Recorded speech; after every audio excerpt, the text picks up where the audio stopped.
안녕하세요. 정신과 전문의 김상준입니다. 오늘 세상을 절대 못 바꾸는 15분. 오늘은 외로움에 대한 얘기를 해볼까 합니다. 외로움은 정말 우리의 친구인지 적인지 아니면 정말 불편한 존재인지 하여튼 그런 것들을 좀 풀어보죠. 과연 어떤 게 외로움인지. 우리는 이제 가끔 외로움을 느낄 때가 많습니다. 사실은 자주 외로움을 느끼게 되죠. 이 외롭다는 감정을 표현하기는 좀 어려운데, 자신이 이 세상에 혼자 있다는 느낌, 또 주변에 아무도 없는 것 같은 느낌이라든지, 세상에 홀로 떨어져 있는 것 같고, 내가 어디에도 속하지 않은 것 같은 느낌, 그런 것들을 되게 외롭다고 표현을 합니다. 그래서 우리는 이제 그 외로움을 잊기 위해서 많은 대인관계를 맺거나 여러 가지 취미 생활을 하기도 합니다. 그러니까는 뭐 친구를 만난다든지 연인을 만난다든지 아니면은 뭐 직장 동료를 만난다든지 이렇게 해서 만나는 동안에는 좀 외로움을 잊어버릴 수가 있거든요. 근데 실제로 이런 경험들 해보셨는지 모르겠어요. 실컷 많은 사람들이랑 어울리고 술도 마시고 즐겁게 춤도 추고 정말 뭐 온 그냥 사방이 떠나갈 정도로 웃고 즐겁게 떠들었는데 집에 돌아와서 세면대에서 세수를 했단 말이에요. 세수를 하고 딱 거울을 쳐다보는데 갑작스럽게 공허감이 밀려올 때가 있습니다. 그냥 갑작스럽게 그럼에도 불구하고 참 외롭다. 이런 느낌들. 뭔가 이게, 그냥 공허하다고 표현해야 될 것 같아요. 그런 감정들을 보신 적이 있을 겁니다. 그 감정이란 건 어떤 거냐면, 어떤 사람도 내 마음을 정확하게 알 수가 없지 않나. 그리고, 나 혼자 이 세상을 결국은 살아가야 되지 않나 하는 그런 실존적인 그런 느낌들이 밀려오기 때문에 그런 느낌을 가지게 됩니다. 그래서 특히 이제 젊은 연인들 같은 경우에 있어서는, 연인이랑 같이 있게 되면은, 자신의 외로움이 굉장히 없어질 것이라고 생각을 하죠. 그래서 이제 연인을 사귀게 되고 또 만나고 그러다가 헤어지고 또 다시 외로워지면 또 다른 사람을 만나게 되고 이런 것들이 반복되는 경우가 많이 있습니다. 근데 유행가 가사 중에 이런 얘기 있죠. 보고 싶어도 보고 싶은 당신. 보고 있어도 바로 옆에 가까이 두고 있어도 그거는 외롭다는 얘기예요. 뭔가 채워지지 않는 무엇인가가 있다는 걸 얘기합니다. 그래서 연인들을 이제 그러면 이제 같이 살면은 좀 이 외로움이 덜하지 않을까 그런 생각들을 하게 됩니다.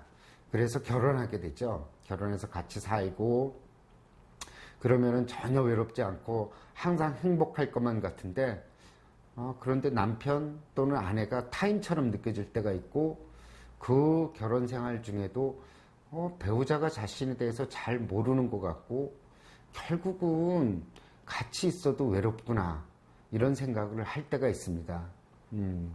그러니까 외로움은 이렇게 숨어 있다가 문득 이렇게 고개를 들고 사람들 마음속에 이렇게 나타나곤 합니다.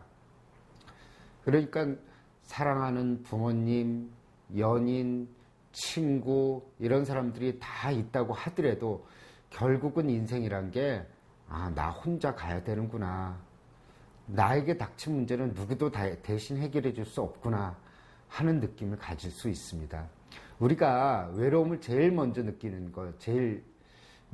거는 유치원 입학하거나 초등학교 입학할 때입니다.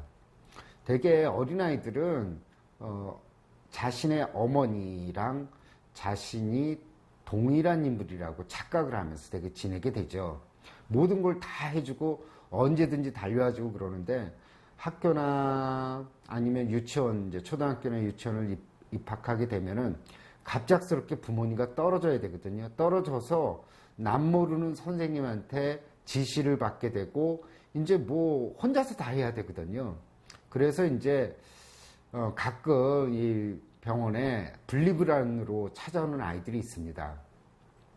학교에 가지 못해요. 유치원에 가지 못하고 부모님에게 떨어져 있지 못해요. 그런데 사실 분리불안은 아이들을 치료하는 경우가 많지 않습니다. 도리어 어머니를 치료하면 분리불안이 해소되는 경우가 있습니다. 분리불안이 생기는 가장 큰 원인은 아이가 못 떨어지는 게 아니라 어머니가 그동안 아이를 떨어뜨려 놓지 못했기 때문에 생기는 거거든요. 아이가 떨어지고 나면은 어떤 무슨 문제가 생기지 않을까, 다치지 않을까, 무슨 사고가 나지 않을까, 그런 염려 때문에 그 어머니들이 계속 아이를 곁에 두고 지켜보고 있었거든요. 그러다 보니까 아이는 그냥 항상 어머니 옆에 있어야 된다는 그런 생각을 하게 된 겁니다. 그래서 어머니로 하여금 좀 안심시켜 주면은 아이들의 분리불안은 이렇게 해소되는 경우가 많이 있습니다. 그런데 하여튼 처음으로 어머니와 떨어져서 유치원이나 초등학교에 가는 거는 아이들에게 큰 상처가 되는 그런 부분이긴 하지만 그런 상처는 사실 건전한 상처죠.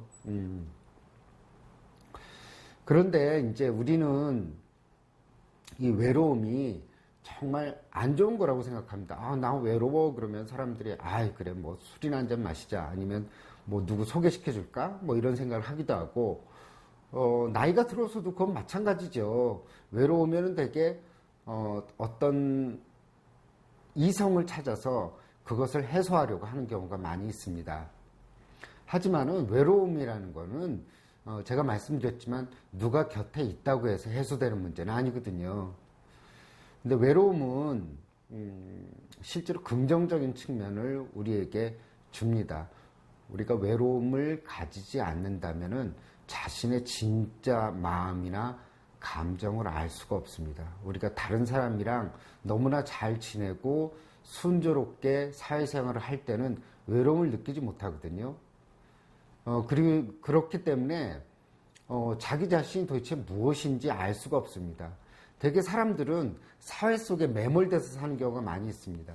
그냥 사회가 원하는 대로 사회에서 이런 직업이 좋다. 그럼 그런 직업을 가지게 되고 뭐 돈이 많으면 좋다 그러면 돈을 모으려고 하고 어떤 타이틀이 좋다 그러면 거기에 매달리는 경향이 많이 있습니다.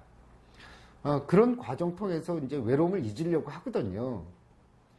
그러다 보면은 내가 정말 어떤 존재인지, 내가 진짜로 원하는 게 뭔지, 내가 어떻게 살아야 되는지 그런 것들을 전혀 생각하지 않게 됩니다.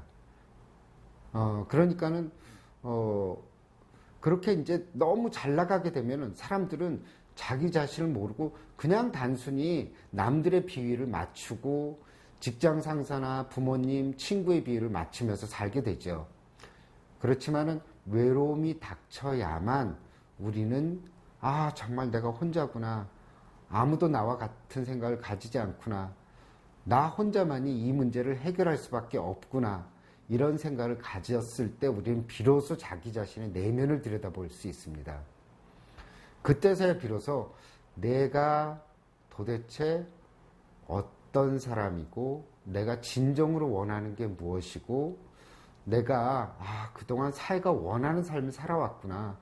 나는 실제로는 의사가 아니라 그냥 귀농을 해서 농부를 하는 게 귀농을 해서 농사를 짓는 게 어쩌면 내가 진정으로 원하는 건데, 아니면 내가 치과 의사가 아니라 나는 그냥 요리사, 그 조리사를 하면서 그게 더 행복한 삶인데, 또 어떤 사람은 공무원이라는 안정된 직업보다는 나는 그냥 떠돌아다니면서 여행을 하는 게 내 취미이고 내가 진정 원하는 삶인데, 이런 것들을 깨닫는 계기가 바로 외로움입니다.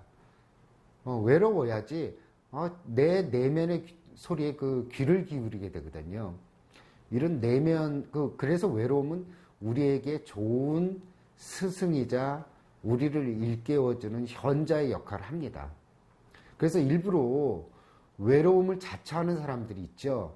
그게 바로 수도승, 성직자, 그 다음에 종교에 귀한 분들입니다. 그분들은 정말 외로운 길을 선택한 거죠.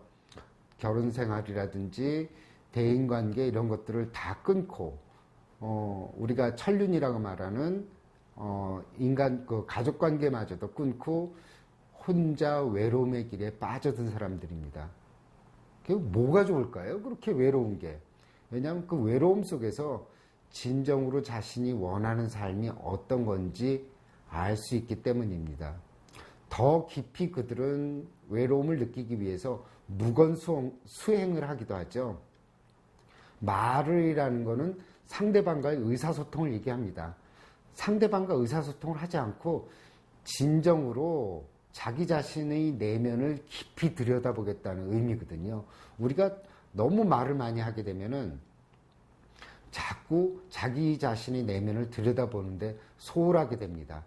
그래서 이렇게 이제 성직자들이라든지 종교에 귀한 분들은 외로움의 가치를 이미 알고 있는 분들이죠. 그래서 우리가 외로움이라는 것은 어떻게 말하면은 진정으로 행복한 길에 이르게 하는 어떤 우리의 안내자 역할을 하게 됩니다. 이 세상에 나 홀로 존재하고 있다는 것, 나만이 이 세상에서 유일한 사람이라는 것, 나만이 독특한 개성을 가지고 있다는 것을 아는 것만으로도 정말 그거는 행복한 경험이거든요.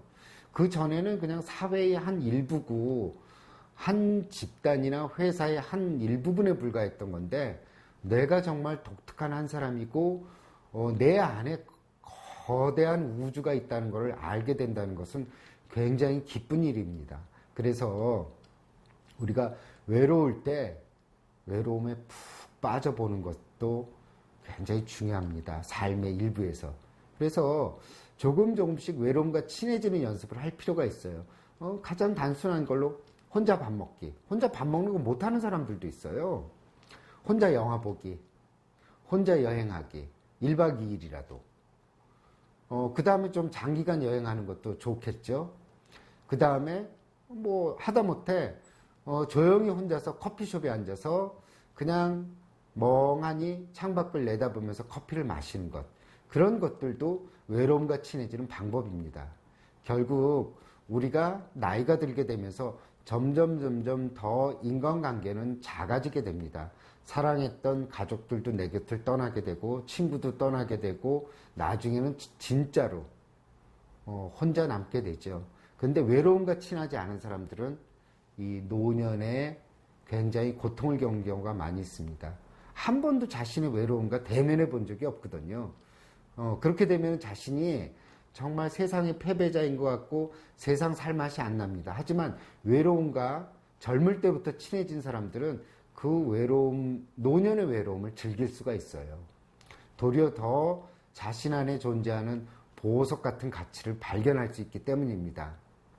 그래서 우리가 무조건 외롭다 이렇게 불평만 하지 말고 외로운 것들을 앞으로는 즐기시길 권합니다.